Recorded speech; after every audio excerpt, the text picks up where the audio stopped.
bonjour. Voici une nouvelle émission de Par ici les sorties avec comme invité France Pentier. Bonjour France. Bonjour. Il s'agit aujourd'hui effectivement de la clôture du festival Variations d'automne d'un âge à l'autre, donc dans le cadre de la transmission. Les samedis musicaux ont eu du mal à organiser cette clôture qui s'est soldée, avantageusement d'ailleurs pour nous, par deux concerts différents. Le samedi 7 décembre à 18h30 au Château de Maintenon et le dimanche 8 décembre à 17h à la salle Doucineau de Chartres. La trame est identique pour les deux concerts, mais tes invités ni les œuvres interprétées sont les mêmes.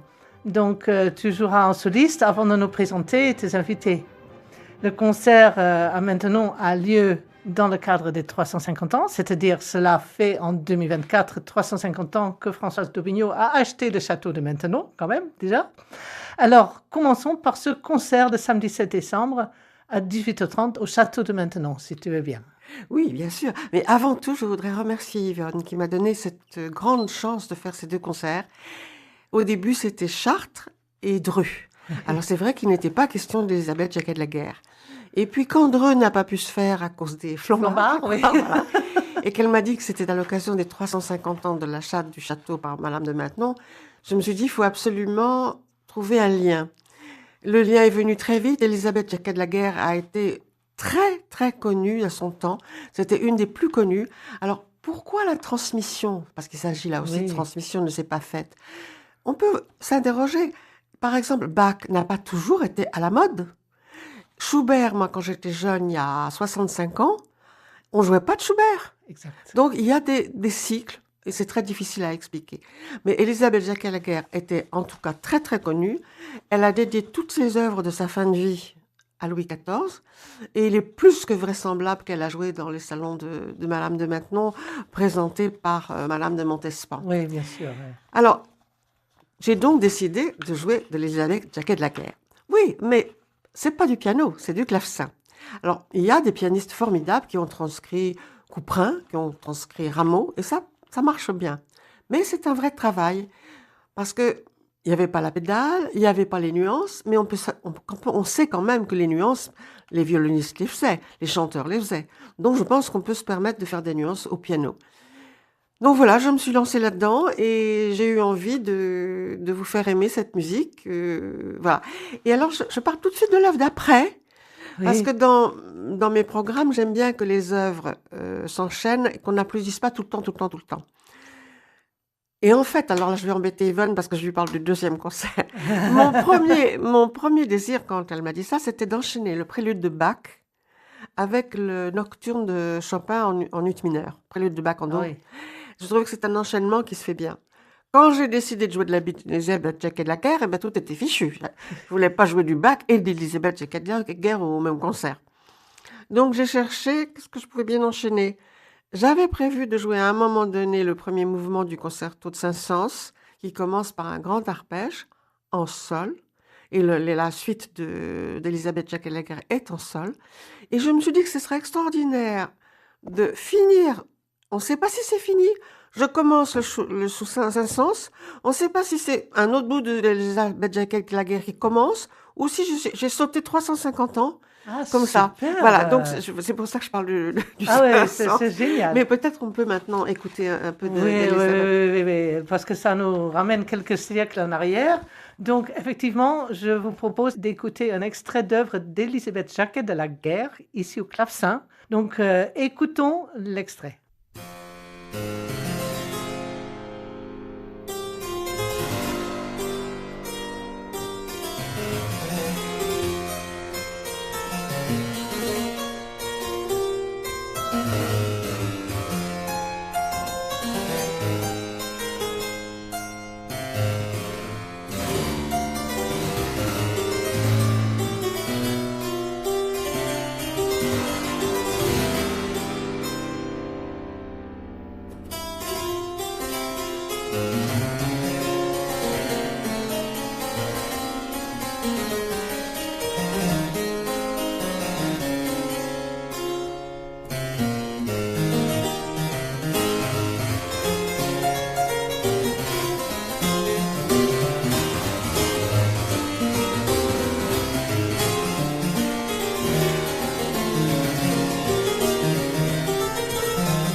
Alors, vous venez d'entendre Blandine Verlet au clavecin dans le prélude de la deuxième suite d'Élisabeth Jacquet de la Guerre, en honneur à cette compositrice et claveciniste qui a forcé l'admiration du roi Louis XIV.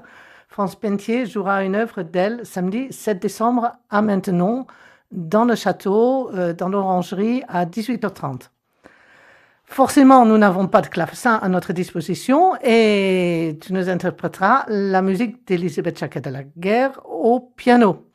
Et je crois que tu as connu Blandine Ah oui, j'ai Verlet. bien connu Blandine. Nous étions au conservatoire ensemble quand nous avions 14 et 18 ans. Elle avait 4 ans de moins que moi. C'était la petite. Ah oui. Elle avait un frère qui était violoniste aussi, qui est rentré, je crois, D'accord. à l'orchestre Colonne. Enfin, c'était quelqu'un de très rare, de très fin et de très enthousiaste. Oui, ça s'entend dans ses Ouais, œuvres. ouais, ouais. Enfin, moi, je ne connais pas. Oui, un admirable claveciniste. J'espère qu'elle ne m'en voudra pas de jouer ça sur piano, d'où elle en est. Superbe. Et ensuite, qu'est-ce qui se passera et qu'est-ce que tu peux dire de tes invités au château de Maintenon? Alors déjà, tu m'avais demandé pourquoi je faisais 2 programmes. Oui, J'ai fait 2 programmes parce que oui, forcément. quand tu m'as dit c'est la transmission, à qui transmettre et qu'est-ce que c'est que transmettre déjà? Transmettre, c'est aussi recevoir de la part de l'autre, hein. Oui, Et nous avons évidemment, de par notre vie qui est très riche, Jean-Claude et moi, beaucoup d'artistes à qui nous avons transmis et qui, je crois, ont reçu cette transmission. Donc c'était difficile de choisir. Et je me suis dit, je vais en prendre 2. Ça sera déjà moins difficile que d'en choisir un. Mais j'en ai pris 2, mais j'en ai même pris 3. Parce qu'Yvonne, bien sûr, c'était du piano. Donc j'ai pris 2 pianistes. Alors ils sont très différents. Il y en a un qui est tout jeune, qui commence sa carrière de pianiste, c'est Jonas Garrigou. Mais que nous, alors peut-être on l'a encore plus orienté parce qu'on l'a eu au moment où il fallait décider s'il déménageait pour aller à quel conservatoire, qui allait vraiment le prendre en charge de façon régulière chaque semaine. Enfin bon, parce qu'il venait chez nous, il venait toujours en fin d'après-midi, travaillait, il couchait chez nous, on déjeunait, Ah oui, d'accord. et puis il repartait le lendemain. Donc il y a une intimité quand même qui s'est créée. Ouais. Alors avec Clément, c'est différent. Clément est quelqu'un de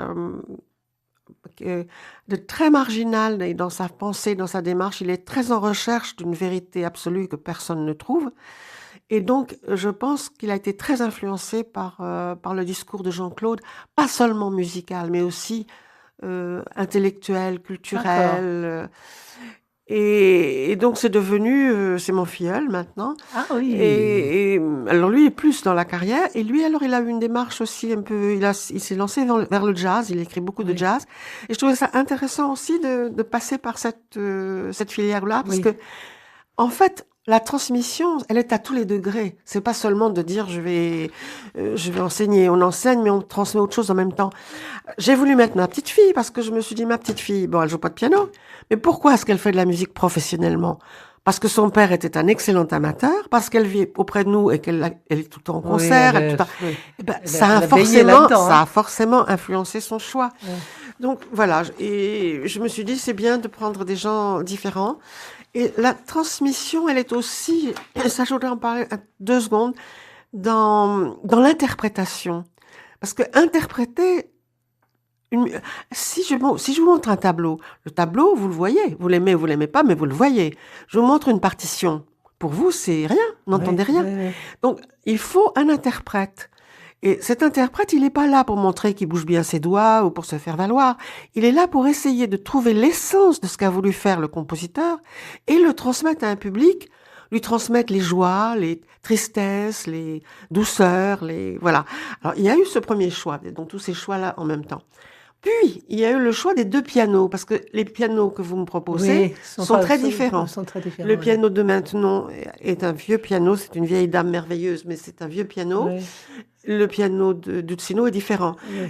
Moi, je voulais jouer, par exemple, je jouerais des Pas sur la neige, qui pour moi est une des œuvres les plus extraordinaires, suspendues. Mon mari m'a dit que des Pas sur la neige, il valait mieux que je le joue à Dulcino. Oui, parce que le piano de Maintenon ne répondrait pas. Donc le programme, il s'est fait à la fois de contingence matérielle, à la fois de choix de choses que j'avais envie de jouer, Moi, j'avais envie de jouer un petit peu de Scriabine. Oui. Je savais que Jonas jouerait du Scriabine. Donc, je ne joue pas le Scriabine le jour où Jonas joue le Scriabine. D'accord, ok. Donc, voilà. Donc, c'est fait de... Jonas, lui, j'avais pas... Je joue, Jonas joue, je rejoue. Ça, c'est Ouais. c'est le samedi. Le dimanche, par contre, Clément m'a dit qu'il aimerait bien faire un temps d'hommage à Michel Berger. Donc, D'accord. je ne rejouerai pas après lui. Parce Ouais. que je pense que c'est mieux que je fasse ma partie. Je lui cède la parole et là, il nous emmène en voyage. D'accord, ok. Voilà. Donc, voyez, Bon. un programme, ça se construit Ouais, ouais, comme ouais, ça. ouais, Donc, je ouais. peux pas parler d'un choix, ni dire j'ai fait celui-là comme ça. Non, ça c'est un tricotage. D'accord, ok. Bon, mais très bien. Alors, écoutons quand même. Je n'ai pas trouvé d'enregistrement de mobile que tu joueras avec ta petite fille. Ah oui, alors je voudrais dire un mot sur Ouais. Mobile. Mobile, c'est ça, Mobile, c'était la grande époque de Calder. Mais moi, j'avais envie de dire ça parce que j'ai accompagné souvent ma petite fille dans les concours quand il y avait besoin de quelqu'un qui joue un Ouais. peu mieux, où on n'était pas sûr qu'il y aurait des répétitions. Ouais. Et un jour, elle m'amène comme ça une œuvre de Janine Rueff. Et en fait, c'est quelqu'un que j'ai bien connu, qui était professeur au Conservatoire national supérieur de musique de Paris, qui était D'accord. de la génération de maman, une femme charmante, accueillante, qui aussi a eu son heure de gloire, et puis on n'en parle plus du tout. Et ce Mobile est assez réussi, et ça m'a fait plaisir de le faire connaître et de le faire connaître avec ma petite fille. Écoutons, non, pas mobile, parce que je ne l'ai pas trouvé, mais une sonate qu'elle a écrite pour trompette en si bémol et piano, parce qu'elle a apparemment beaucoup écrit pour ouais. instruments avant. Oui, Hein. elle avait des commandes du conservatoire pour les morceaux de concours. Ah oui, d'accord, ok.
Ah, c'est merveilleusement interprété. Oui. Alors, pour rassurer ceux qui trouveraient que c'est peut-être un petit peu trop moderne, Mobile est plus ludique. Et plus ludique, d'accord. Parce que vous venez d'entendre un extrait de la sonate pour trompette et piano de Janine Rueff, une compositrice dont vous entendrez une œuvre pour trompette et piano par Marie et France Pentier aux 2 concerts le 7 et le 8 décembre prochain. Donc le 7 décembre, c'est à Maintenon, au château de Maintenon à 18h30, donc c'est samedi, et le dimanche 8 décembre. Donc le 7 décembre, faites attention parce qu'il y a, il y a en même temps la course des kangourous, je crois, à Maintenon. Donc la ville va être fermée parce qu'il y a le Téléthon aussi. Enfin bref, il y a un tas de choses. Donc il faut que vous vous gariez au parking Six-Pierres, à l'entrée de Maintenon. Le 8 décembre, on sera plus tranquille, on sera à Doucineau et ce sera à 17h. Les 2 soirs, il y aura Mobile qui sera joué, donc une œuvre moins contemporaine au niveau du son apparemment, mais c'est bien de découvrir aussi des œuvres, hein. Pas toujours des œuvres très connues. Hein. Vous connaissez l'esprit des samedis musicaux, donc passons au dimanche 8 décembre et la salle Doucineau à Chartres, avec un début du programme à 17h et avec un autre invité. Donc, ce ne sera pas Jonas Carigou, mais ce sera Clément Griffo, dont tu as déjà parlé un petit peu. Mais je j'aimerais bien savoir un peu ce que tu vas jouer. Oui, alors en fait, oui, j'ai parlé ni vraiment de Jonas, ni vraiment de Clément. Alors je resitue un petit peu. Le samedi, je joue avec Jonas, qui lui n'a pas 20 ans, qui est quelqu'un de excessivement doué, mais doué pour tout. Il fait aussi du sport presque quasi professionnellement. Ah oui. C'est un surdoué. Il n'a pas 20 ans? Ah non, il n'a pas 20 ans, Ah Jonas. oui. Et puis Clément, alors je ne sais pas son âge, mais qui est plus âgé, disons. Et qui lui est déjà dans sa vie d'homme. Le programme du dimanche, donc il s'agit du programme du dimanche, Oui. comme je l'ai dit tout à l'heure, j'avais très envie de commencer avec du Bach, que je ne pouvais pas mettre le samedi, Oui. puisque je mettais Elisabeth Jacquet-Laguerre. Oui. Donc je commencerai avec mon Bach et avec mon Chopin. Et là, par contre, je ne vais pas tout enchaîner, parce que ce n'est pas des œuvres qui s'enchaînent toutes. J'avais très envie, depuis longtemps, de jouer du Scriabine. Oui. J'en ai jamais joué. Et je trouve que c'est une musique très attachante, Oui. très, très romantique. Oui, il y a Donc, différents Scriabines. J'ai pris 2 petites mazurkas de Scriabine que je jouerai après le Chopin, parce que je pense que ça fait une Oui, assez oui, jolie oui. continuité. Et puis, dans les 2 œuvres que je voulais jouer absolument dans ces 2 concerts, donc il y avait, j'ai dit, Les Pas sur la neige de Debussy, qui pour moi est le summum du silence en musique, si j'ose dire. Et puis, je voulais jouer aussi Oiseau triste de Ravel, Ah qui oui. aussi est une œuvre assez étrange et remarquable. Donc, je vais reprendre après les Scriabines. Si on m'applaudit un peu, ça fera une petite... voilà. Et je jouerai donc cette œuvre. Et pour pas finir sur une chose triste, je l'enchaîne avec le dernier mouvement de la sonatine de Ravel. Ah oui, d'accord. Voilà, qui est très légère. jolie. Par contre, j'ai entendu quelqu'un qui parlait de ça comme d'un perpetuum mobilum. Enfin, Oui. je la sens pas du tout comme ça. Il se passe plein de choses, il y a des moments. Oui, Enfin bon, oui, ça oui. c'est celui qui a écrit le texte, c'est son droit de le Oui. voir comme ça. Mais je ne l'interprète pas comme ça. Oui, oui, c'est ça. Et puis donc, je passe la parole à Clément, qui lui a fait un parcours. Moi, Jean-Claude l'a connu au conservatoire, élève du conservatoire. Mais par exemple, quand on est au conservatoire, on a le choix pour Erasmus partir dans un pays. Alors, je vais me tromper de pays, je ne me souviens plus, mais presque tous choisissent l'Allemagne, ou enfin des pays où il y a des grosses universités. Oui, c'est ça. Et lui, il a choisi un pays dans le fin fond de la brousse, D'accord. mais je ne sais plus lequel, donc on lui En demandera. Afrique. Mais je veux dire, il avait envie de tout à fait autre chose. Oui. Et il vit les choses autrement, oui. C'est un marginal, mais pas dans le sens péjoratif du mot. Oui, oui, oui. Bah, j'ai entendu des Pas dans le choses sens- et il compose aussi. Oui, il hein. compose maintenant, il compose beaucoup. Oui, oui. Il travaille beaucoup avec des comédiens. Il fait souvent les musiques pour des spectacles vivants, des choses comme ça. Voilà. D'accord. Et c'est quelqu'un qu'on aime beaucoup, de même que Jonas. Alors Jonas aussi, dans le programme de la veille, je mélange un peu tout. J'espère que mes Oui, non, mais auditeurs vont s'y c'est pas reconnaître. grave. On peut venir aux deux concerts. Hein. Le samedi avec Jonas, je le présente avec un Catman Bach. Pourquoi je se présente avec un Catman Bach? De Bach. De Bach, oui. Oui. Enfin, c'est aussi une transcription. Hein. C'est au piano et c'est un Catman. Oui, oui. Mais parce que quand il venait de travailler avec mon mari, bon, j'étais souvent là puisque j'aime bien que je sois là, mais mon mari n'aime pas enseigner Bach. Va savoir pourquoi, parce qu'il enseigne tout merveilleusement, mais Bach, il n'aime pas. Et il trouve que moi, je l'enseigne bien. Bon. Si bien qu'un matin, où je ne m'y attendais pas du tout, après le petit déjeuner, il me dit, je vous laisse tous les deux, parce que c'est du Bach, vous vous débrouillerez tous les deux. Voilà. Donc, mon premier contact d'enseignante avec Jonas, ça a été avec Bach. Donc, je voulais faire un tout petit clin d'œil à ça. Et donc, on jouera le prélude que ma joie au Seigneur que ma joie demeure de Bach. Ah oui, à 4 mains, super. voilà, D'accord. pour le ok. présenter. Super. Et puis, bon, autrement, il y a un grand moment qui va être avec Clément. Alors, on a très envie d'écouter les deux concerts. Alors, écoutons d'abord le 7e mazurka de l'opus 3 de Scriabine, qui est donc du début de l'œuvre de Scriabine. Et on entend nettement, effectivement, Chopin là-dedans. Oui, C'est d'ailleurs le mazurka, rien que le mot. Donc, écoutons, c'est ici par Vladimir Sofronitsky.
Pour clôturer cette émission, on a entendu la scriabine, une mazurka que France Pentier nous interprétera le dimanche 8 décembre. Et pour clôturer cette émission, j'aimerais quand même qu'on écoute Clément Griffo dans une de ses propres compositions. Et pour finir, dans la douceur, ça va bien avec scriabine, qui nous offre, en plus, le morceau s'appelle Goodbye, donc c'est bien adapté pour une fin d'émission. Un grand merci à France Pentier pour nous avoir parlé de ces 2 concerts carte blanche samedi 7 décembre à 18h30 au Château de Maintenon et dimanche 8 décembre à 17h dans la salle Doucineau de Chartres, à la Madeleine, donc derrière Carrefour. Les 2 concerts forment la clôture du festival Variations d'automne, d'un âge à l'autre, organisé par les Samedis musicaux. D'un âge à l'autre, car c'est le thème de la transmission entre générations. Ça, vous l'aurez compris. Pour les renseignements, un numéro de téléphone 06 51 49 22 27. Et pour la billetterie, ce sera sur le site www.samedismusicaux.fr. Au revoir, nous nous réentendrons fin décembre. Et période oblige, on ne parlera pas de sortie, mais d'un conte Noël. Alors écoutons Clément Griffo.